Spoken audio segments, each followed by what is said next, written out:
তো আমার 1-1.5 মিনিট হয়ে গেছে। আপনার হাতে যদি সময় থাকে তাহলে আপনি 1-1.5 মিনিট রাখবেন, নাহলে আপনি লাগিয়ে জাস্ট ধুয়ে নেবেন। তো এই যে আমি এখন ধুয়ে নিচ্ছি, দেখতে পাচ্ছেন। একবার জল দিয়ে কিছুটা ধোয়ার পরে আরেকবার এই চিরুটা দিয়ে আঁচড়ে নেবেন, যাতে যদি ভেতরে কোনো কন্ডিশনার কিছু থেকে থাকে সেটাও বেরিয়ে যাবে। কিন্তু আপনারা অবশ্যই সপ্তাহে একদিন কি 10 দিনে একদিন একবার হলেও শ্যাম্পু অন্তত দেবেন, কারণ যে ধুলোবালিটা লাগবে সেটা শ্যাম্পুতে বেরিয়ে যাবে। জাস্ট জলটা আমি চেপে বের করে নিলাম। এবার যে কোনো টাওয়েল দিয়ে, আমি আগেও দেখেছি যে আমরা রগড়াতে পারবো না, আমরা যে চুলটা যেরকম খুশি আপনি মুছতে পারেন, বাট প্যাচের চুল কিন্তু আপনি যেরকম খুশি মুছবেন না, জাস্ট এরকম ড্যাপ ড্যাপ করে মারবেন।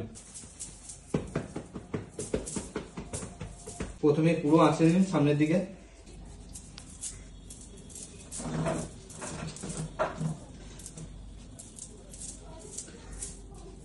পুরো হেয়ারটা আমার সফট হয়ে গেছে।